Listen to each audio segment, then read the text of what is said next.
Back here on Ringside Historians, Retro Boxing and Documentaries. Today we are going to cover a welterweight rivalry that occurred in the 1980s. While the rest of the world was focused on Roberto Duran, Sugar Ray Leonard, and Thomas Hearns, two little-known welterweights had a rivalry that flew under the radar. Those two welterweights was Marlon Starling from Hartford, Connecticut, and Donald Curry from Fort Worth, Texas. Starling was a couple of years older than Curry and would turn pro a little over a year before Curry turned pro. Marlon Starling had 110 amateur bouts and won 97 of those bouts. Curry had a more decorated amateur record. With 404 bouts to his credit, Curry only lost 4 amateur bouts. Curry's amateur achievements placed him in high regard and anticipation when he turned pro. He had won all kinds of tournaments. He was also supposed to represent America in the 1980 Olympics. Unfortunately, America did not compete in 1980. Curry was seen on TV as early as 1981. During this time period, Sugar Ray Leonard had the WBC World Welterweight title belt and Thomas Hearns had the WBA World Welterweight title belt. Both welterweight champions was young, strong fighters. As Leonard and Hearns was getting set to unify, Donald Curry started making his name. Sugar Ray Leonard was being displayed as the face of boxing and was a commentator on CBS as well as HBO. In 1981, Curry was still getting his feet wet. Leonard had a great seat, getting to see top welterweights like Starling, Curry, and McCrory up close. If he wasn't in the booth, he'll go to the fights and watch them. He watched these welterweights' development and even developed friendships with some of these up-and-coming young welterweights. While everybody was waiting for the big fight between Leonard and Hearns, Donald Curry was testing himself against some light competition. He appeared on TV fighting Juan Ramirez.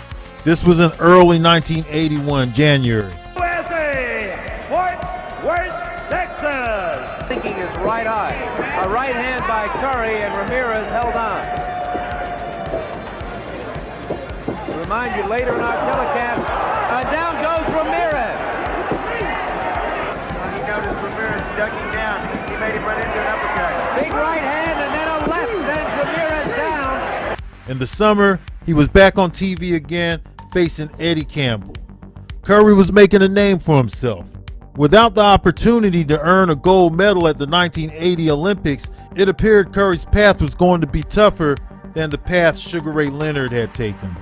Sugar Ray Leonard was really benefiting off of getting that gold medal. Not only that, Sugar Ray had a lot of charisma, he spoke well, and he was always entertaining going somewhere else with his talent, whether it be movies.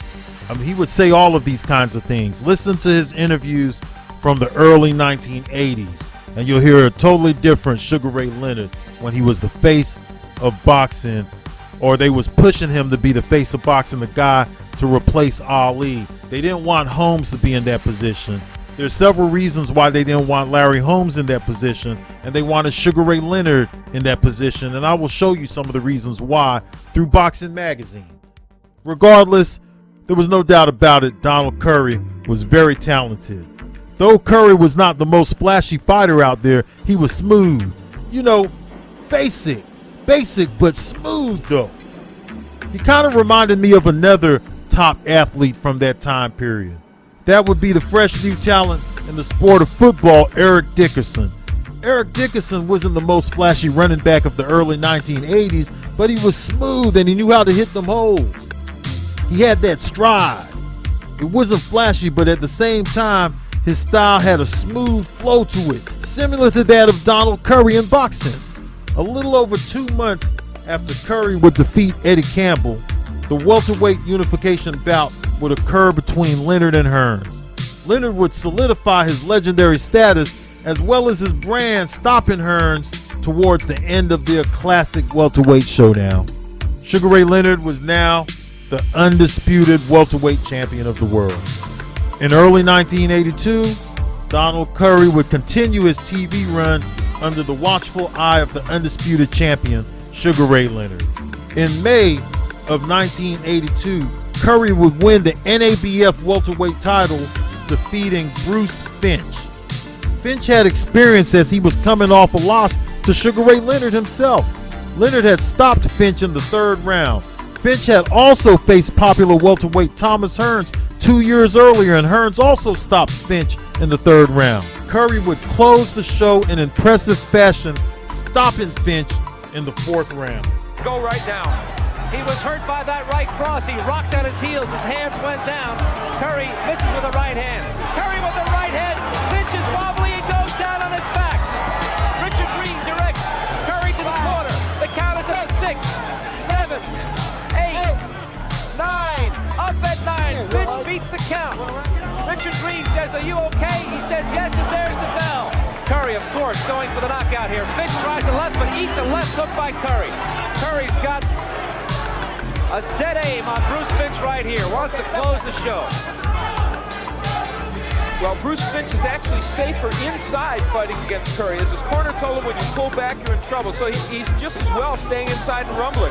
Now the left hook by Curry. A right hand by Curry. And Finch is on his back again. Green directs Curry to the neutral corner.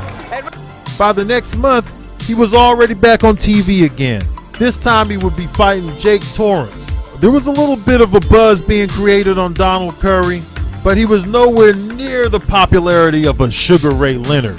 Most of the talk that was occurring regarding Donald Curry was on the inner circles of boxing. Now, in July of 1982, Donald Curry really had a chance to show out. He had another fighter in front of him who had a lot of experience, Adolfo Viruet, okay? Now, this guy, Viruet, had a few losses, but he had never been stopped. He had lost decisions to Leonard and Duran, and also had a victory over Donald's brother, Bruce. Viruet was very tough and showed Donald a few old school tricks, but in the end, seemed to be pacing himself more to survive. He didn't seem like he was really out to get that victory. He said before the fight that he had to put everything into this fight. He wanted to get back into the picture. This was his opportunity. Donald Curry spoiled that for Viruet, and Viruet just went on ahead and retired. He'll be remembered as one of those tough fighters that was never stopped. He'd fight great fighters, but they just couldn't stop him. But Donald Curry, he had bigger plans. He wanted the welterweight title. Whether it was on Sugar Ray Leonard's waist or whether he had to get it some other kind of way. Now, I did notice during the Viruet fight that Curry did abandon his jab and at times had some issues in that fight. Now, one thing I noticed in the Viruet fight is that Donald Curry would go back to outboxing and he would utilize his jab, and he seemed to be better doing that against a fighter like Viruet. But at times, he would abandon his jab though. He'd go to the inside, and even though he was getting the better of Viruet, I think that he was taking a little bit too much punches from Viruet, considering that he could have easily just outboxed him. Donald Curry seemed to like to go in there and mix it up. He had the talent to box from the outside and use his jab, but for some reason, Curry just wanted to get in there and mix it up with these fighters and bang with them. And that's what he did against Viruet. Came out on top. Curry remained busy. He's doing his thing on CBS, but there was also another welterweight that was now coming up on CBS. His name was Marlon Starling, okay? Now, Marlon Starling had a big following for that time period, which was long before social media. There would be a sold-out crowd coming to see Marlon Starling, and his fans called him Moochie. He was also known as the Magic Man. This guy had a relentless style, man. He could give you a southpaw look. He's an orthodox fighter, could fight out of the southpaw stance. He'll give you all different kinds of looks. He'll hit you with all different kind of punches from different angles. He utilized a lot of roughhouse tactics, hitting in the back of the head. He did that in pretty much all of his fights, hitting in the back of the head, hitting low, elbows, but he come with them uppercuts though. But he'll hit you low. He'll get you low and utilize roughhouse tactics. He had more to offer than just the roughhouse tactics, which Sugar Ray Leonard would go into on the commentary all the time when he was covering Marlon Starling. Sugar Ray Leonard would always talk about the potential that Marlon Starling had, but Marlon Starling liked to get on the inside and brawl and do things like that. He was a very good infighter with a lethal uppercut. In July of 1982, Marlon Starling would get a shot at the USBA welterweight title, okay? Now, let's not get the USBA welterweight title mixed up with the NABF title that Donald Curry was carrying at the time, okay? Both of these belts, the USBA and the NABF belt, was second-tier belts of that time period. Those belts still exist to this day, but they have been devalued because this is the era of multiple belts, and there's a large variety of belts out there. So the USBA and the NABF don't mean as much as it used to. It was an impressive belt for TV, okay? When you're on TV, you're the champion, the TV champion or something like that. It was an impressive belt to have on TV that would gear fighters towards a world title shot, or sometimes fighters would be in a gatekeeper status because they've already had a title shot and they're now the USBA champion, trying to work their way back into a title shot. But USBA and NABF was a good thing back in these days, okay? Now, Kevin Morgan, he had the USBA belt.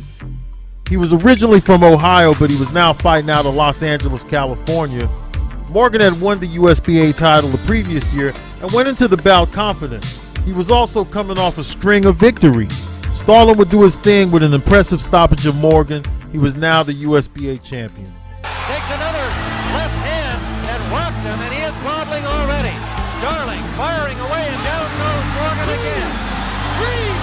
Starling has knocked the champion down twice in this first round. Morgan looks a little less bright than he did after the first knockdown. He's in trouble. Starling trying to finish him off in the first round of the scheduled 12-rounder. The more experienced Morgan trying to survive. He can't get away from that uppercut of Starling. No, he can't, and his legs are not under him, Gil. He is still in big trouble. Throwing punches gamely, but his eyes are not on the target. Starling trying to find an opening to land a clean one. There's a good solid right hand, and Morgan stays up. A left and a right, another left hook, and another one. And Morgan wobbling on the ropes, the right hand, and that's it. Vincent Rainoni has stopped the fight late in the first round, and Marlon Starling remains unbeaten and is the new USBA welterweight champion. In October of 1982, you have two fighters on CBS. You have Donald Curry and you have Marlon Starling, okay? One of them has the NABF title, one of them has the USBA title. Now it's time for these guys to unify the second tier belts that are available during that time period. Another thing that started coming up on these CBS broadcasts was some big announcement that the undisputed welterweight champion Sugar Ray Leonard would be making in November of 1982. The boxing world was waiting to hear if Sugar Ray Leonard would stay active or retire following problems with a detached retina. Sugar Ray had several options, including the possible matchups with the newly crowned second-tier champions Curry and Starling, as well as a possible showdown with middleweight king Marvin Hagler. Everyone close to Ray Leonard's weight wanted that big fight with Ray Leonard, but while Ray Leonard had the boxing world on hold, the big fight now was a unification bout between the two second-tier belts. The fight would occur in front of a national TV audience, and guess who was commentating? None other than Sugar Ray Leonard, of course. This was a rough fight for both fighters. Starling, he started out utilizing roughhouse tactics. He kept the pressure on Donald Curry the whole fight. He was doing a lot of showboating and a lot of clowning and talking to Curry, and a lot of people do believe that that could have cost Marlon Starling the fight. Regardless, as the fight wore on towards the middle rounds, Curry started to get Starling's timing down, okay? So Curry actually did something that a lot of people didn't expect him to do. He actually went and played Marlon's game. He went onto the inside, and that's what shows you how great of a fighter Curry is, because he was able to go in there, get Marlon Starling's timing down, catch a lot of Marlon Starling's punches. Even though he was getting tagged and Marlon Starling was putting up a great effort, and a lot of people believe that Marlon Starling actually won the first fight. I scored it and I had edged it out for Curry. It was very close though. But I think Curry, he was getting the timing down, And towards the end of the fight, he seemed like he had got Marlon Starling's style down a little bit. Sugar Ray Leonard, he was critical on Marlon Starling for Marlon Starling's showboating and roughhouse tactics too. He said that Marlon Starling is a more talented fighter than what he's doing, and a lot of that stuff is unnecessary. And believe it or not, he also had a talk with Marlon Starling after the fight about the showboating. Coming from Sugar Ray Leonard, out of all people. However, Starling would have to move on, and he would still be rated very high because he put up a great show and it was controversial. Curry was now the NABF and USBA welterweight champion. Here's something interesting. In November of 1982, the day had finally come. Leonard invited Marvin Hagler and other boxing insiders to a charity event in Baltimore, Maryland, to hear him announce whether he would continue his career. Leonard announced his retirement, saying a bout with Hagler would unfortunately never occur. Leonard did not highlight guys like Curry, McCrory, Starling, or Aaron Pryor. His main focus was Marvin Hagler. I don't think that Leonard thought that guys like Curry and McCrory and Pryor would bring in the revenue that he wanted for these fights. And in fact, I found out that in the late 70s and early 80s, Leonard went on a 4-fight streak that generated over $100 million for that time period, a time period before social media. In 4 fights, Leonard generated over $100 million, which I have evidence in boxing magazines right here, which I've been reading from that time period, okay? I will tell you about some of these politics in later videos. I assure you I will. Now, Marvin Hagler had drawn that line in the sand for Leonard. I mean, it's all over the place. You can see these videos all over YouTube. As early as 1982 and 83, okay? He had drawn that line there for Sugar Ray Leonard to step over. The question was, when would Sugar Ray Leonard have the guts to step over that line in the sand that Marvin Hagler had drawn there with his foot, old school style, basically. Sugar Ray Leonard, there was some criticism, and we're gonna go to the boxing magazine here. In this magazine here, Sugar Ray Leonard is under fire again, okay? In fact, it gets pretty deep here. Whereas you can see here, look, you look up here towards the top. Okay, yeah, you look up there. Basically, they're talking about how Larry Holmes and Ali were more willing to donate to the NAACP, Operation Push, black groups, and that Leonard doesn't do that. And in fact, people who know Leonard say that he's lost touch with his own people and things like that. He's changed, and he's left out of there. They go into it. They say he doesn't give to nobody. Then they try to defend him at the same time. But basically, he's being questioned, man, as a guy who's selfish and doesn't do for his own people, and being talked about as a guy who's just about the money. So he's under fire right here. So you can see the criticisms. It's right here. All right, Reverend Jesse Jackson.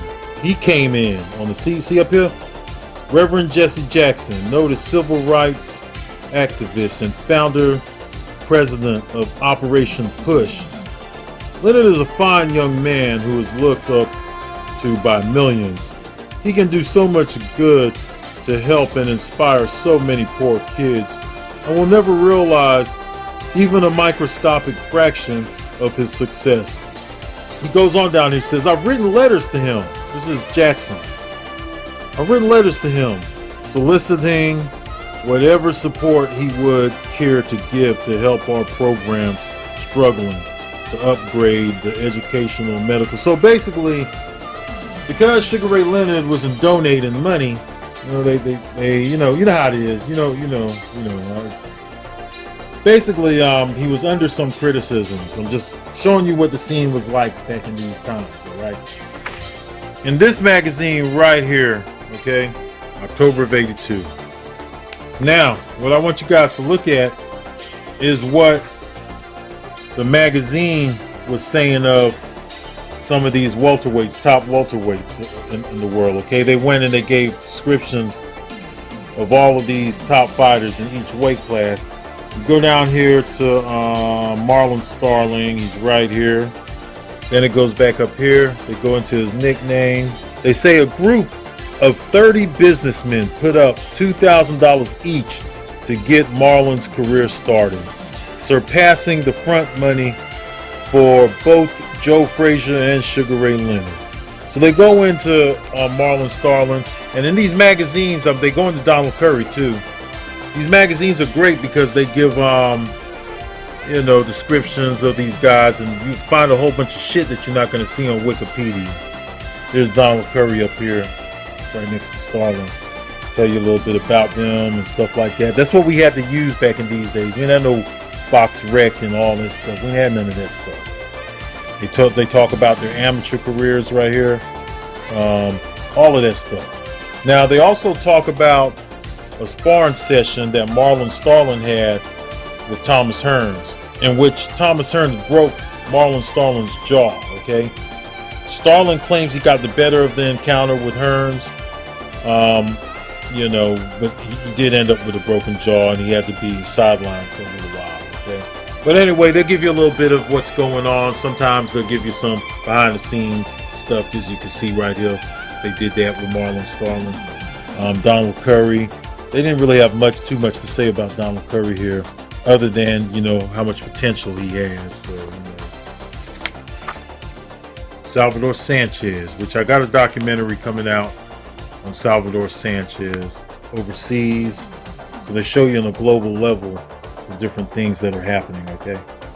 It's the only way we got our news, man. We had no other way. Starling continued his campaign towards a title shot while it was decided Curry would fight John Huang for the WBA welterweight title, and McCrory would fight Colin Jones for the WBC welterweight title. The good thing for Starling is that he will remain on TV and continue to be discussed as a top welterweight. He fought Jose Barrett, who had a big reputation in the gym as a guy who was knocking out people. He was said to hit very hard, and he was knocking out his opponents in the ring too. He was undefeated, and he had knocked out pretty much everyone he fought. But I can tell you right now, Barrett, he was not ready for the kind of heat that Starling would bring to him that night. Uppercut grazed the chin of Barrett, backed him up. He hurt him. He got him in the middle. Starling pouring it on, and Barrett wisely trying to hold on and stay close. Starling has a chance to finish him. Down he goes, Jose Barrett. With Sugar Ray Leonard's retirement, the night was here for the vacant WBA World Welterweight title. Donald Curry would face John Huang for the WBA title in February, but this would not be an easy fight for Curry, as Curry was floored in round 7. Unlike the Starling and Virilette fights, Curry would go back to being an outboxer and would win a decision. Even though it was not an easy fight, Curry was ahead pretty comfortably on the cards. He showed his skills. He fought off the jab in this fight. He didn't mix it up on the inside. So if he felt like he wanted to mix it up on the inside, he would. If he felt he was better being an outboxer, beating you with the jab, Curry could do that too. He had different styles that he brought to the table, and he could change it up, switch it up anytime he wanted to. That's the kind of talented fighter that Donald Curry was. Now let's not forget, Leonard had both the WBA and the WBC belts, okay? Now the WBC was tied up for most of 1983 because Milton McCrory and Colin Jones were supposed to fight for the WBC title in March. They ended up fighting to a draw.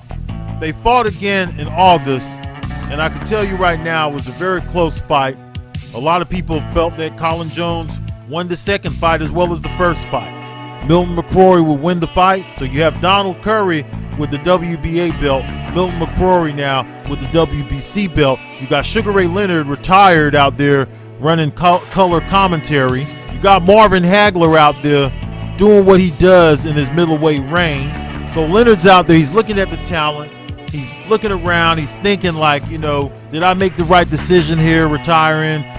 Should I have fought some of these other guys to help prepare me for Marvin Hagler? Now, there is the high-risk, low-reward thing, which Donald Curry and Starling and McCrory and guys like that, they were all high-risk, low-reward for Sugar Ray Leonard. Sugar Ray Leonard had a lot of diva qualities. I have old magazines here that I've been reading where he's actually trying to weight drain Marvin Hagler into a fight, wanting Marvin Hagler to come down 6 pounds under 160 and meet him at 154. Now, that was just the response that Leonard had gave Hagler when Hagler drew his line in the sand. Leonard tried to say, yeah, I'll fight you if you come down here. If you come down to 154, I'll fight you at 154. And I have the article in the magazine. You got Marlon Starling now. He's still doing his thing, okay? Now that the NABF welterweight title and USBA welterweight title has been vacated by Donald Curry, it's up for grabs. And in April of 1983, Marlon Starling would face Kevin Howard for the USBA and NABF titles. Kevin Howard, he was a solid fighter, man. He was from the tough gyms of Philadelphia. They spoke about that on the broadcast. But Starling was just too strong for Kevin Howard. Starling would dominate on the inside and nearly stopped Howard on a few occasions. He didn't stop Howard, though. And Sugar Ray Leonard was also scouting. He was doing it during his commentating. He spoke on his opinion on Kevin Howard. And guess what? Sugar Ray Leonard's next opponent would be Kevin Howard. And Starling finally backs him up with 2 solid lefts and a right. Now a left hook, nearly sent him to the canvas. Howard in trouble. Starling trying to keep him from grabbing, backs him up and the crowd comes to its feet. Starling's got to be frustrated too to see that guy still standing in front of him. Hanging away at Howard in the corner. They should stop it, Tim, really. I take my hat off to Kevin Howard, Tim, because he's displaying so much determination. Although he's so weak. After he spent pretty much most of the commentary criticizing Howard and, looking for weaknesses, he was doing it right there on the air. He was looking for the weaknesses in Howard and scouting for a comeback opponent as early as April of '83. In July of 1983, the NABF and USBA champion Starling was back on TV.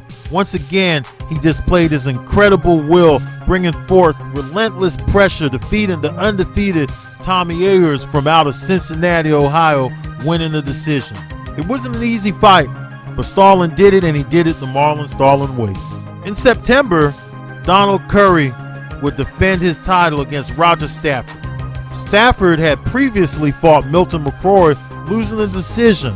It had been decided that he would get the winner of Curry versus John Huang. Curry would make quick work of Stafford, and many had Curry at the top of their pound-for-pound list at this time.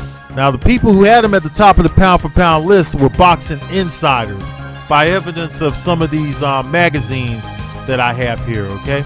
In December of '83, Leonard announced that he would be returning. Maybe looking at Curry and McCrory, Leonard felt he saw something he could capitalize off of. Leonard did discuss different plans he had during his comeback and what he intended on doing.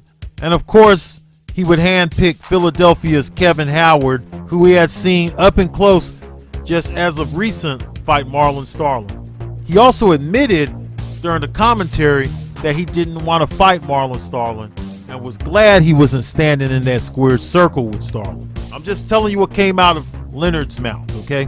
Leonard had the tendency to exaggerate when giving people credit sometimes. He take it overboard sometimes. Now, in February of 1984, Donald Curry would fight Marlon Starling once again. This time, the WBA World Welterweight title would be on the line, and the newly developed IBF now was in the picture.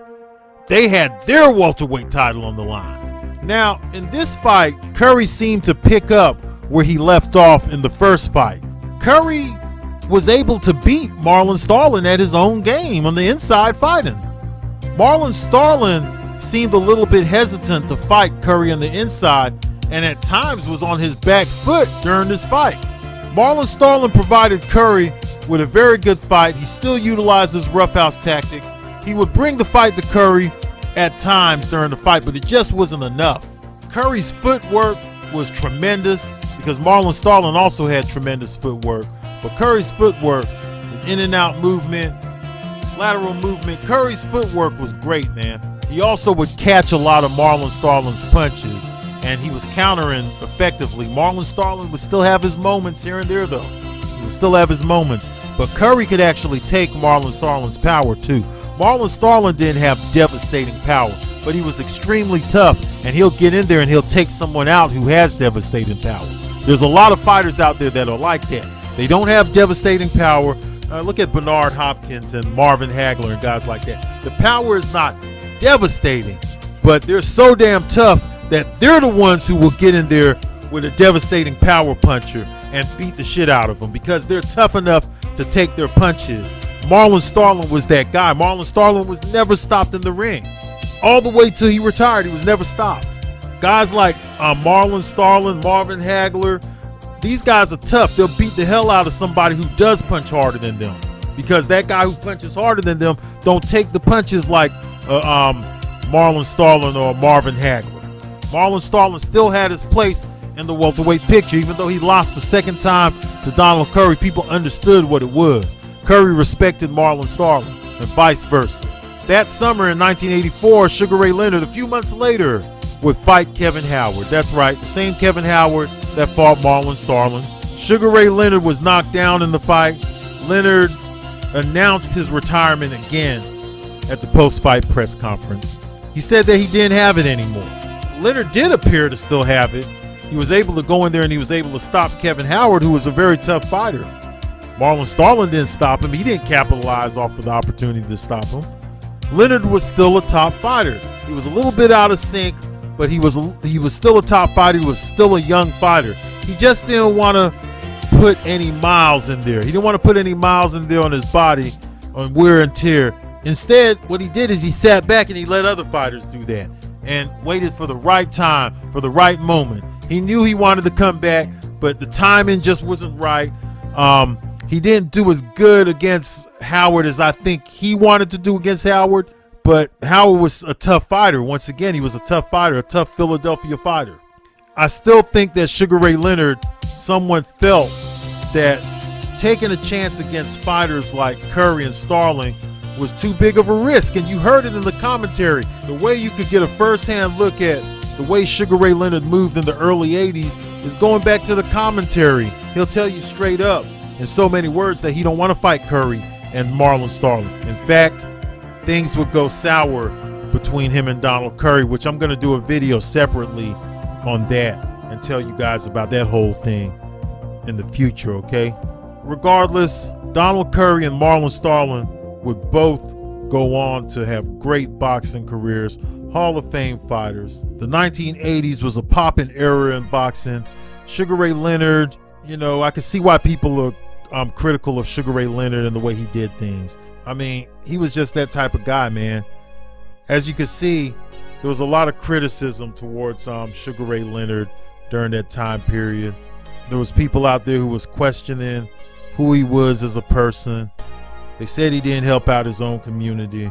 Regardless, Sugar Ray Leonard, also a great fighter. I would have loved to see him mix it up with the likes of McCrory, Marlon Starling, Donald Curry. A few more of those guys would have been good to see on Sugar Ray Leonard's resume. If he would have had Marlon Starling and Donald Curry on his resume, that would have been a more solid resume for me to move him up higher on the all-time great list. He would have had to have those two names because he blatantly, in my opinion, ducked Marlon Starling and Donald Curry based on the low-risk, high-reward philosophy, okay? He didn't want to take a high risk and get nothing back for it.